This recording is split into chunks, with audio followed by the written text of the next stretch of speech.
जय हिंद दोस्तों, मैं हूं मेजर गौरव आर्य और आप देख रहे हैं द चाणक्य डायलॉग्स। पाकिस्तान में एक रीत है दोस्तों, एक रिवाज है पाकिस्तान में।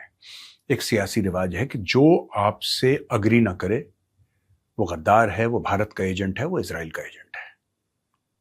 और ये नई बात नहीं है। मोहम्मद अली जिन्ना की बहन थी फातिमा जिन्ना, उसको भी बोला कि ये एजेंट है। जो फौज से डिसएग्री करेगा वो एजेंट है, वो रॉ का एजेंट है, वो मोसाद का एजेंट है, वो बैरूनी ताकतों का एजेंट है, वो किसी ना किसी का एजेंट है। अब मैं आपको ये सब स्टोरीज क्यों बता रहा हूं दोस्तों? पीओके में आग लग चुकी है, गिलगिट बाल्टिस्तान में आग लग चुकी है, और जॉइंट अवामी एक्शन कमेटी जो कि एक बॉडी है, उसको इन्होंने डिक्लेयर कर दिया कि ये इलीगल है, टेररिस्ट आउटफिट है, वगैरह वगैरह। क्योंकि जाहिर सी बात है, जो अपने हक मांगे वो तो एक तो गद्दार है, ऊपर से वो रॉ का एजेंट भी है जो अपने हक मांगे। अब यहां पे हुआ क्या है, 2 4 5 ऐसी चीजें हुई हैं दोस्तों कि अब पाकिस्तान को लग रहा है कि पता नहीं पीओके इनके हाथ में रहेगा, गिलगिट बाल्टिस्तान इनके हाथ में, इनके कब्जे में रहेगा कि निकल लेगा। और जो जॉइंट अवामी एक्शन कमेटी है, उनकी मांगे क्या थी? अगर मैं आपको उनकी मांगे बताऊंगा तो आपको हंसी आएगी, क्योंकि आप इंडिया में रहते हैं या आप भारतीय मूल के हैं। आप ये सोचेंगे कि ये इसमें क्या है, लेकिन पाकिस्तान में वो चीज बहुत महंगी पड़ती है। उन्होंने बोला कि साहब, हमारे यहां जो है पीओके में, गिलगिट में इन्फ्लेशन बहुत हो रहा है ना, महंगाई बढ़ रही है। अब ये तो गलत है, इतनी महंगाई हम कैसे झेलेंगे? महंगाई कर सब रोड नहीं है, थोड़े से अगर स्कूल बन जाते। तुम गद्दार हो, तुम रॉ के एजेंट हो।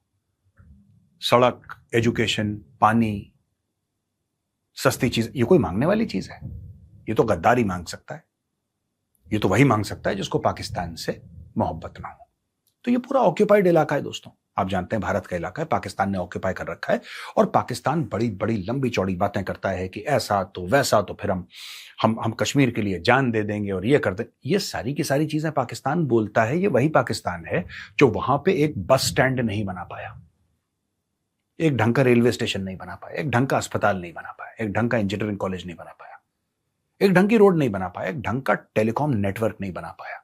मोहब्बत पूरी है कागजों पे।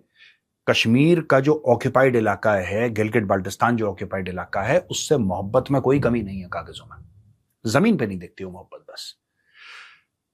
तो ये पाकिस्तान का दोगलापन आज मैं एक्सपोज करूंगा। जब भारत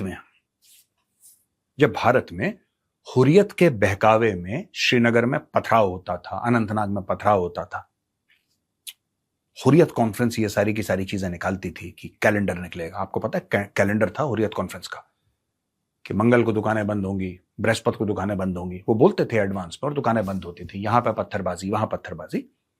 वो अच्छी बात थी, वो अच्छी बात थी अकॉर्डिंग टू पाकिस्तान, क्योंकि जाहिर सी बात है, कोट अनकोट हुकूक मांग रहे हैं अपना कश्मीरी, और भारत से परेशान है इसलिए सड़क पे आ गए।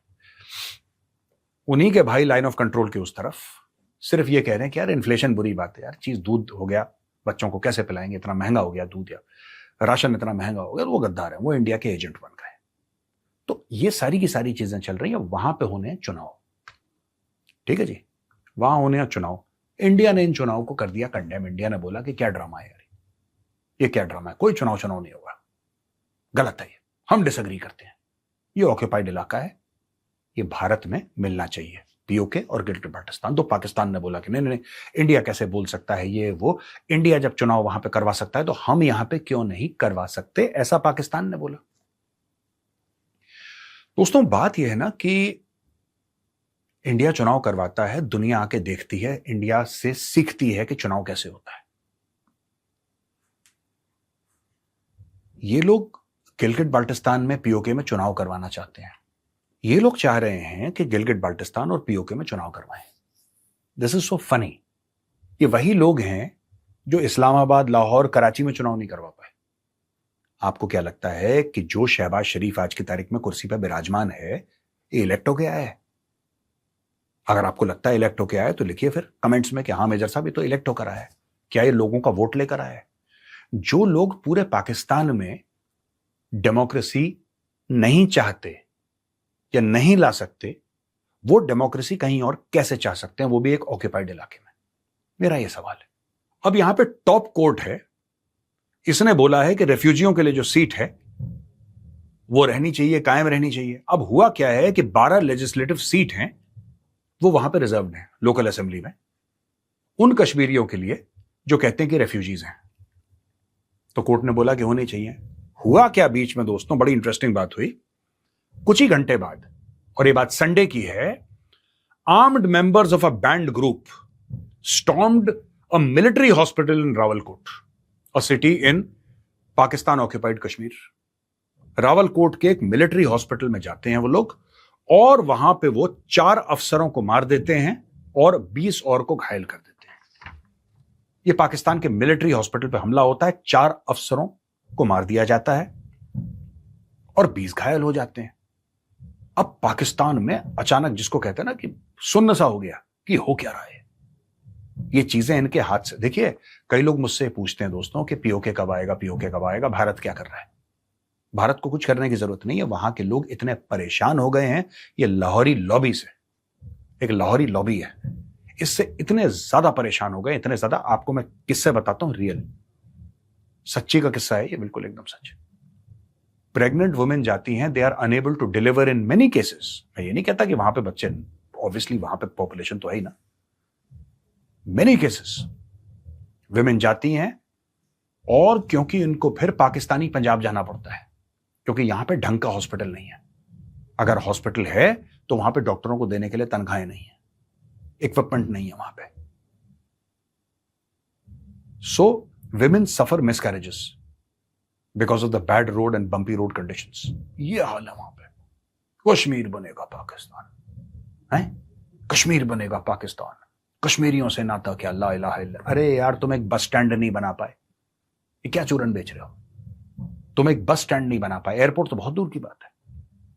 मैं टीवी की डिबेट पर था, वहां पे एक पाकिस्तानी आया, मुझसे पता क्या कहता है डिबेट पे, नेशनल टीवी पे कहता है कि अरे मेजर साहब, आप तो झूठ फैला रहे हैं, पाकिस्तान में 6 इंटरनेशनल एयरपोर्ट हैं जो कि सिर्फ उस इलाके में है जिसको आप पीओके बोल रहे हैं, हम तो उसको आजाद कश्मीर बोलते हैं। पूरे पाकिस्तान में 6 इंटरनेशनल एयरपोर्ट नहीं है ढंग के, ढंग का तो एक भी एयरपोर्ट नहीं है वहां पे गैर पाकिस्तान में।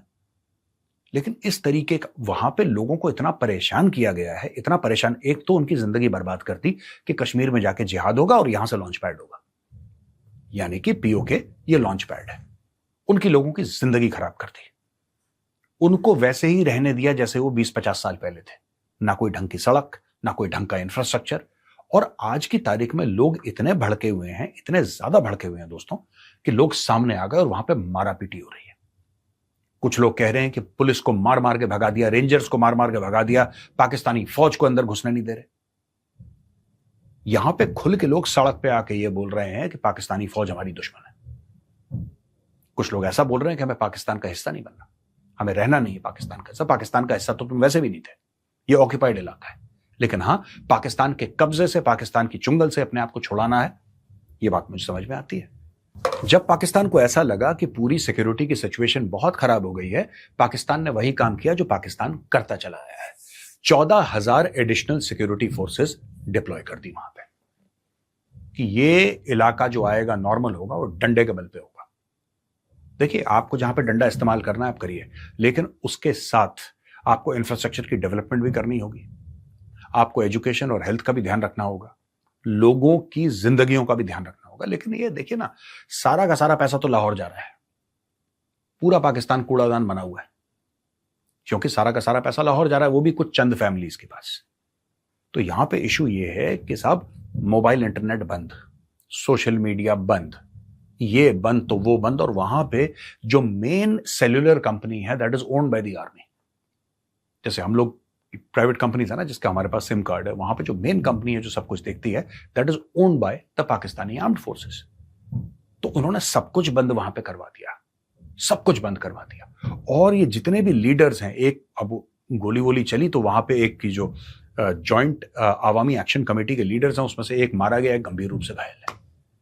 ये काम कर दिया इन लोगों ने। और वहां पे इतना जुल्म, इतना सितम, वहां पे लोगों के साथ मारपीट, लाठीचार्ज, गोलियां चल रही हैं, लोग मर रहे हैं। ये खुलेआम होने लगा है, ये खुलेआम होने लगा है दोस्तों। मैं आपको वो वीडियो नहीं चलाना, मैं देख रहा हूं, कुछ वीडियोस आर वेरी गोरी, तो वो आप देखेंगे तो आप देख नहीं पाएंगे फिर उनको। तो दोस्तों कई ऐसे वीडियोस हैं जो मैं आपको नहीं दिखाना चाहता, बिकॉज दे आर वेरी गोरी। वो इमेजेस, वो जो वीडियोस हैं, दे आर वेरी गोरी। किसी के पेट में कुछ लगा हुआ है, खून, मैं ये सब दिखाना नहीं चाहता यहां पे। लेकिन यूल बी वेरी सरप्राइज जिस तरीके से पाकिस्तान ने दबाने की और कुचलने की कोशिश करी है। और ये लोग हैं जो बनते हैं कश्मीरियों के हिमायती कि नहीं नहीं नहीं, हम आपके साथ खड़े हैं, हम बिल्कुल आपके साथ खड़े हैं, आप बिल्कुल फिक्र मत करिए, वी आर विथ यू, ऐसा बोलते हैं। और अगर किसी कश्मीरी ने या across the line of control किसी बंदे ने ये बोला कि साहब बिजली नहीं आती यहां पे 18-18 घंटे, तू रॉ का एजेंट है, मारो उसको, पकड़ के ले जाओ, तो अब पाकिस्तान इस पे उतर आया है। तो जो लोग भी पूछते हैं ना कि पीओके को कैसे आजाद करेंगे, पीओके खुद आजाद होगा, किसी को करने की जरूरत नहीं है। जब लोगों को अपने ऑपरेसर से सिर्फ नफरत नहीं, उनको देख के घिन आना शुरू हो जाए, जो कि हो रहा है पीओके में और गिलगिट बाल्टिस्तान में, तब आप समझ लीजिए कि वो दिन दूर नहीं है कि लोग अपनी बेड़ियां तोड़ देंगे और अपने आप को आजाद डिक्लेयर कर देंगे।